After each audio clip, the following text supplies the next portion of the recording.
Hey everybody, with all the riots and unrest in the streets and everybody's talking about Black Lives Matter and Antifa, it's easy to think that this is all just a big domestic problem. Unfortunately, it's much more complicated than that. And today we are very fortunate to have with us Cruz. She is an incredible woman, a patriotic, God-fearing, Constitution-supporting American citizen from Venezuela, born in Venezuela, from Colombian parents. And she's now running for Congress in Georgia for the 4th Congressional District. Josie, thank you so much for being with us. Thank you so much. It's an honor. Josie, you just put out a video recently on YouTube about the Bolivarian breeze, la brisa bolivariana. Tell us a little bit about this Bolivarian breeze, what it means, where it's coming from, and what it means in America right now in the context of this unrest that we're seeing. After we saw the wall of Berlin fall down, the communists they got together and they figured out a way of how to defeat America later on in a progressive way. So suddenly, a group of presidents from South America they formed a forum named the Sao Paulo Forum, and they plan in that group how to make United States fall into the progressive and the socialism strategies and with the birth of communism inside the United States. So this was led by Hugo Chavez, by Lula da Silva, by Evo Morales, Fidel Castro from Cuba, from Nicaragua, Ortega, um, Argentina back in those days was Cristina Kirchner. So all these presidents got together and they start planning how to do this attack on America. So after they got dissolved because Lula da Silva ended up in jail, Diva Rousseff ended up in jail, or Chavez died, passed away. They they came up with a bigger plan to include not only South America but also to include Central America, the Caribbean islands, and Europe and Asia. And they did it in such a way they met in a second meeting, like not second meeting, consecutive meeting in Puebla, Mexico. And they created the Puebla Group, which they included people from Iran, from Syria, from Palestine, from Hezbollah, Hamas, China, Central America like Honduras, Guatemala, Mexico, um, Nicaragua, and then from the island we see Dominican Republic, all these little islands like Antigua, Dominique, um, Dominican Republic, and Puerto Rico too. So they got together in Puebla and they planned how to um, initiate this invasion into United States, what we know the Caravan. The Caravan was born in Bolivia with the Foro de Sao Paulo under the leadership of Evo Morales when he was president in 2018. And then after he became, he left the country and he's not a president anymore. They met in Mexico and he's part of the group of the Puebla group. He still have power when it comes to Bolivia. Remember that Evo Morales was the president of a country who is producing the coca, cocaine, marijuana. That's legally because it is being used as a medication for medicine purpose, but also he got something under the black, what they call the narco traffic. He was the leader of that as a drug lord. So when they got together in Bolivia and then in Puebla, they already become with a plan how to they will finance this kind of attack. And then the Bolivarian breeze, I found out about the Bolivarian breeze when I heard Diosdado Cabello, who is considered the vice president of Venezuela, bragging about the Bolivarian breeze. If you come for us, because remember, the Department of Justice put a price in their head because they are drug lords. He got $15 million in his head. Nicolas Maduro, the president of Venezuela, has $15 million in his head too And 10 of his high commanders, leaders, each one of them have $10 million each one in their head. So the answer from Diosdado Cabello to Americans, especially those Latinos and intimidating the Latinos who are living in United States, is if the Department of United States comes for us, gonna go and get. So after he was bragging about the Bolivarian breeze, he was saying, you're gonna start feeling the Bolivarian breeze. That means it's a wind. We're gonna send you some winds over there from our own um, communist strategy to change a country from productivity, capitalism, constitutional to a country where unrest will take in charge and will overthrow whoever is in charge of that country. That already functioned in other countries like Venezuela. It works out very good in Bolivia. It works out very good in other countries. So now here in the United States, the good thing about United States is um, our constitution and the way of government here, it doesn't allow situation like that put our president in that risk of losing control of the government or the country, because we have some laws that he's following, and our country, because he's a Republican, if we follow the constitution. These people from over there, they don't understand how American function and how they work. So when we find out the death of George Floyd, which is very sad the way that he died, and we agree that he needs justice on the way that he was his life end. The unrest start. It's like they were planning. It's like they were waiting. No, they were waiting because the plan was there already. They were waiting for some kind of incident to ignite the most vulnerable in United States, which are the Black. And also, there is another video from Iran discussing in their National Assembly how the Islamists in United States could take advantage of to the race car to make an insurrection, or take advantage how to divide the country, because he been visiting this country for so many times that he sees the division, and they created the Black Lives Matter. So, and then you're gonna see another video more that is a lady who's talking in a forum, a Claire forum, saying the matter of Black Lives Matter is their matter too, and she's talking about Islamic.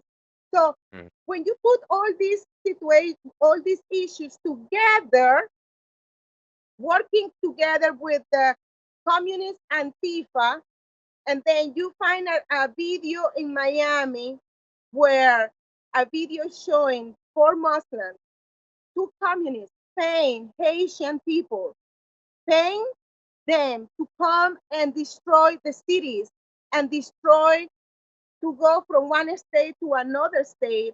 Then you put that, and you can find out this is all well planned by all these groups. So I'm talking about communist groups. I'm talking about Antifa. I'm talking about Black Lives Matter. I'm talking about anarchists. I'm talking about Democrats, because the Democrats in those cities are allowing those people destroy the vulnerable, the Black community. Those are the ones who are paying the price when it comes to this unrest and this looting and this destruction of the cities. And when you notice the cities who are being under attack are Democrats, and they are not doing anything. They are doing like this, like let them. They are being playing the game with those communists from inside and from outside. Because we need to understand the Democratic Party is not a Democratic Party any longer when JFK, John F. Jr. used to be. It changed. Kennedy, sorry, John Kennedy. The Democratic Party is not like the Kennedy Party any longer. I'm sorry. I'm Yeah. talking. I mean, my No, brain is you're going like exactly right, Josie. And yeah. I want to play some of those videos real quick because I think a lot of people who aren't familiar with this, they're hearing this and they're thinking, "No way, that's impossible." So I want to roll a So couple of the clips real quick, the Josie. Democratic Party is being hijacked by communists, being hijacked by anarchists, by being hijacked by Muslims, and all of them are pretending to be Democrat, but they are not. Go ahead, play the clip. Yeah, so first we're gonna play real quick a video of Diosdado Cabello, the president of the assembly down in Venezuela, who is kind of like the deputy of the dictator Nicolas Maduro, and you're gonna watch him talking about the Bolivarian breeze sweeping across America. So check out this clip real quick, and then we'll go into the next one. Y en verdad no sabemos ser hipócritas. No sabemos ser hipócritas. Claro que nos alegra que haya una brisa bolivariana dándole la vuelta a toda América. Claro que sí nos alegra, porque es la redención de los pueblos. Es el pueblo que se levanta. Y les voy a decir algo. Señor Almagro y su combo, rueguen a Dios que se quede en una brisa. Rueguen a Dios que se quede en una brisa, porque al paso que vamos ya se está convirtiendo en una ventolera para convertirse en un huracán bolivariano que recorrerá las patrias, toda la patria grande de América. Now, on the subject of the Foro de Sao Paulo that we were just talking about, this is an incredibly important organization, and we've been covering it at the New American I've been covering it personally for over a decade. I grew up in Latin America, so it's been always close to my heart. Now, the U.S. government knows all about this organization. The intelligence agencies are ambassadors down in Latin America, but for whatever reason, they don't talk about it. As Josie explained, it was founded by communists. Fidel Castro was one of the founders, the Sandinistas in Nicaragua, the Marxist narco-terrorist group in Colombia, the FARC, was there at the founding also, and of course Luis Inácio Lula da Silva, the communist Brazilian president who ended up in jail for corruption, for robbing his people to finance revolution all over the continent. Now I want you to watch this video real quick of the dictator of Venezuela, Nicolas Maduro, talking about how the plans of this Sao Paulo Forum, which is to undermine the United States and bring communism across Latin America, how it's working stunningly. So let's play that clip real quick. Estamos cumpliendo el plan, Foro de Sao Paulo. El plan va como lo hicimos. Va perfecto el plan. Ustedes me entienden. Foro de Sao Paulo, el plan va en pleno desarrollo. Victorioso. So if all of this is new to you and you're thinking, wow, that's crazy, this is not new in history, okay? We've talked before on this program, we've talked a lot in the New American about how domestic communist terrorists here in the United States were working with communist dictatorships in Latin America. One of the very obvious examples was, of course, the Weather Underground, the terrorist group in the United States that in the 60s and in the 70s was bombing the Capitol, the State Department, the Pentagon, murdering police officers, bombing the funerals of police officers when all the police would congregate. We found out, and this is in fact common knowledge at this point, that the Weather Underground was working very closely with Cuban intelligence, with the DGI, which is like the Cuban intelligence service, and the founder of the Weather Underground, Bill Ayers, was actually very close with Barack Hussein Obama. Barack Obama actually launched his political career in the home of Bill Ayers, the founder of this terrorist organization. And I want to play one more quick clip so that you understand the goals of this organization and how they were working with foreign communists. The clip I'm going to show you right now is Larry Grathwohl. He was the FBI operative who infiltrated the leadership of the Weather Underground terrorist organization. And you can listen for yourself what he discovered while talking to the leadership of this terror group. I brought up the subject of what's going to happen after we take over the government. We become responsible then for administrating, 250 million people. And there was no answers. No one had given any thought to economics. How are you going to clothe and feed these people? The only thing that I could get was that they expected that the Cubans and the North Vietnamese and the Chinese and the Russians would all want to occupy different portions of the United States. They also believed that their immediate responsibility would be to protect against what they called the counter-revolution. And they felt that this counter-revolution could best be guarded against by creating and establishing re-education centers in the Southwest. we would take all the people who needed to be re-educated into the new way of thinking and teach them how things were going to be. I ask, well, what is going to happen to those people that we can't re-educate, that are die-hard capitalists? And the reply was that they'd have to be eliminated. And when I pursued this further, they estimated that they would have to eliminate 25 million people in these re-education centers. And when I say eliminate, I mean kill. 25 million people. Now, I want you to imagine sitting in a room with 25 people, most of which have graduate degrees from Columbia and other well-known educational centers, and hear them figuring out the logistics for the elimination of 25 million people. And they were dead serious. So, Josie, you mentioned that these Latin American communists were now expanding and that they were working with regimes in other parts of the world, including the Iranian regime, Islamist regimes, also the far left government of Spain. So tell us a little bit now about this international alliance that aims to undermine America and the America First idea that Donald Trump has put forward. Yes, these countries like from Europe, we could have here this guy, the ex-prime minister of Spain. His name is Jose Luis Zapatero.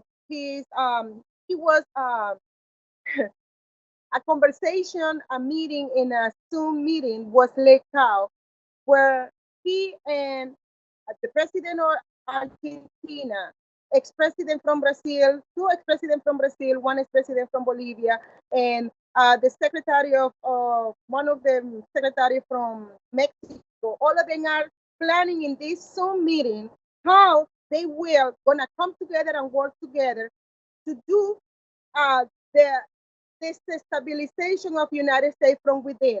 They will cooperate financially, but they also brought some people from those countries back in November. I remember having tweets saying, hey, this guy was in the destruction of Chile, Metro Rail and the churches. Now he's here. He got here in November. And then we got a few of them coming to United States with visa, with the American already gave them the permission to come here as a visitor. So they know what's going on, but we need to remember that Barack Obama stopped any kind of investigation on Venezuela, on Hezbollah, on Hamas. He stopped any kind of investigation when it comes to CIA, the DAA.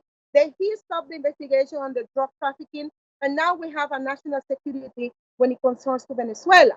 So all these countries, including China, you see, they attacked one of our branches, which was the executive branch. It didn't work out with the Democrats inside the United States. It didn't work out. They didn't want to impeach Trump. Couldn't impeach. Now they're attacking our branch of justice branch. They're attacking the police department. They want to get rid of the police department. But what I heard, for example, here in Atlanta last year is that the Democratic Party in Atlanta will hand over the city of Atlanta to Islamists, because Islamist groups are giving a lot of money to these candidates, Democrat candidates. They are supporting them, and now it's time for them to pay back. So the way the Democrat will pay them back is handing over the city. So I was thinking last year, how are they going to hand out a city to a Muslim, to the Islamist government, local government? Well, bingo, getting rid of the police department. So what happened is, the nation. What happened is when you get rid of the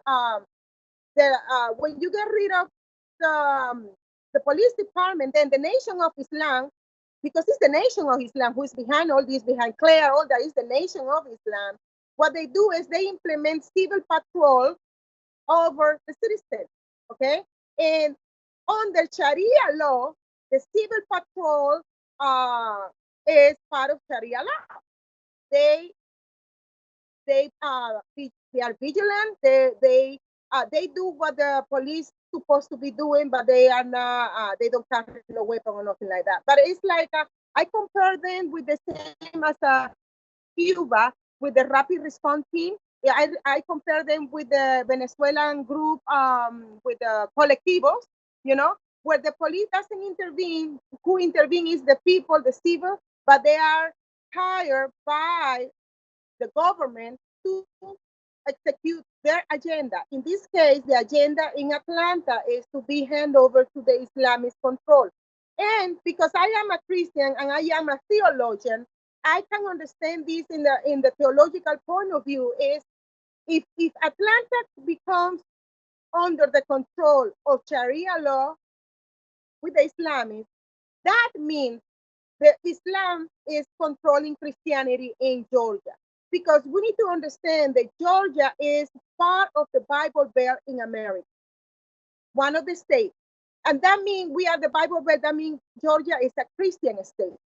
So if they come and become the commanders in Atlanta, the principal city, the major city in Georgia, that means they are in control of Christianity. And that would send a big, huge message to Islam around the planet. That Islam is conquering the United States little by little, using their own laws, using their own local law. Because remember, the way that we in America we govern ourselves is local, and then state, and then federal. So they figure out they cannot do it in the federal way because Obama couldn't do it when they elect him. So now they're going backward. They're walking back, and they're doing it from the bottom, which is the local.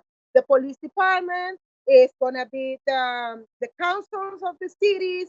That's where they are attacking. They are filling those places so they can control the city council of each city. If you see, you're going to find a lot of Muslims running for those places and being elected to those places. But when you have this control and you have these leader Muslims being the leaders of the servant, let's say servant in the city, that means the religion superfluous and superfluous the constitution or the Christian faith. That's the message. Yeah. And that's the message that Islam around the planet, they're waiting. They're waiting to say, oh, we are conquering America. And remember what one of the Islamist leaders say, we're going to use American laws and constitution and their own freedom against themselves. And that's exactly what they are doing. Yeah, no, and folks, for those of you out there who think like, wow, this stuff sounds far out there, it's happening already. I mean, you can go to New York and you can see the Muslim community patrols. They drive around in cars that look just like the NYPD cars. You have in Minnesota, you have radical Muslims have taken all kinds of positions of authority, including, by the way, the state attorney general, Keith Ellison, a Muslim former congressman who is famous for, among other things, beating women. So this is happening now. There are foreign powers involved. One of the clips that Josie showed in her original video on Bolivarian Bries that caught our attention was the former socialist prime minister of Spain. His party is still governing power, is still in power in Spain, governing. And I want to show that clip real quick. It's José Luis Rodríguez Zapatero. He was the prime minister of Spain. And listen to him talking about undermining the America First agenda, creating this international alliance to undermine the America First agenda and bring America down. Check out this clip. Y que Latinoamérica haga un diálogo con China para recuperar un orden multilateral. Instituciones como Naciones Unidas, como la OMS, como el FMI, con más poder, con más potencia, con más gobernanza real, tenemos que hacer que China y ojalá la Unión Europea, muchos trabajamos en esta dirección, pongan a Estados Unidos en una situación imposible. Imposible. Seguramente lo más interesante en términos políticos es, ¿cuál es el efecto? ¿Cuál va a ser el efecto de esta situación en Estados Unidos? El efecto político y social. En algún momento, el American First y el Brexit, que ha generado este movimiento multilateral, tendrá que darse la vuelta. All right, folks. So there you have it. I mean, these are these people speaking for themselves. This is what they are saying in their own little meetings in public. The only reason you don't know about these things is because the fake media is deceiving you. They won't report on what's actually happening. So Josie is actually one of the people trying to do something about this. Josie is running for Congress. Josie, tell us, in the last few minutes we have left here, tell us a little bit about your campaign, why you're running for office, and what you think Congress ought to be doing about these incredibly enormous and significant problems that we have in our country. Okay, the first thing the Congress should be doing is number one is we need to reactivate the House on American Activities Committee. When we reactivate this committee, who Joe Biden helped out to get rid of, we wouldn't have this kind of problem that we're having today, having Omar and Rashida and all these communists in power in the House and in the Senate, like Bernie Sanders. He got rid of the House of Un-American Activities Committee. So we need to reactivate that first.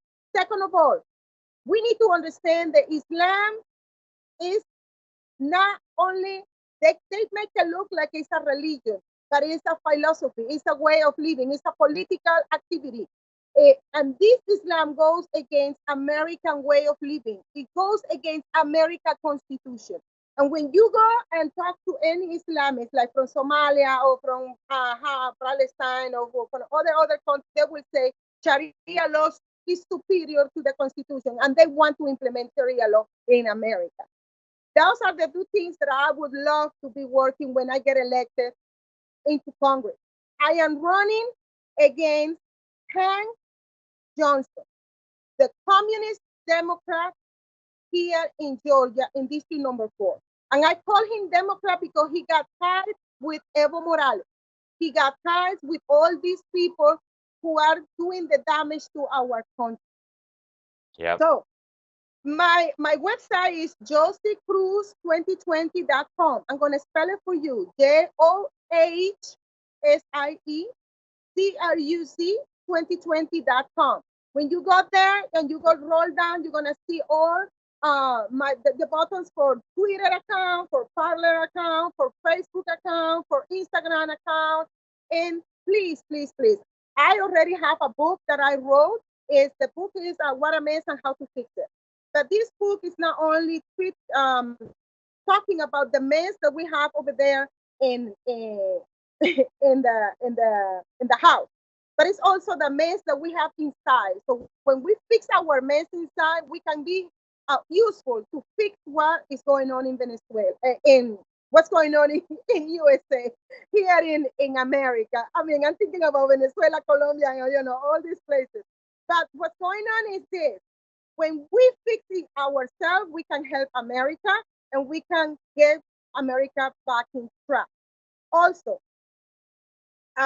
if you go and read my blog, there is other blogs that I'm reading and I'm doing videos. Also, I did a video with defending the Second Amendment. You can find all those videos in my webpage. Fantastic. Okay? Josie, thank you so much for raising awareness about these crucial issues. Folks out there, this stuff is so important. I mean, it is orders of magnitude more important than the fake scandals and the lies of the fake media. So get to Josie's Twitter account. She's got all kinds of evidence and proof supporting the things that we've been talking about today, folks. Recognize that this attack on America is not only coming from domestic enemies, it's also coming from foreign enemies. And if we don't understand what's happening, we are going to be incapable of resisting it. So, Josie, thank you once again for being involved, for everything you're doing. God bless you. Folks out there, thank you for watching. Make sure you like, share, subscribe. Go to thenewamerican.com. Get our daily headlines. Subscribe to the magazine. You won't find this information in other places. Thank you, viewers. God bless you all. And until next time, I'm Alex Newman. This is The New American. Take good care.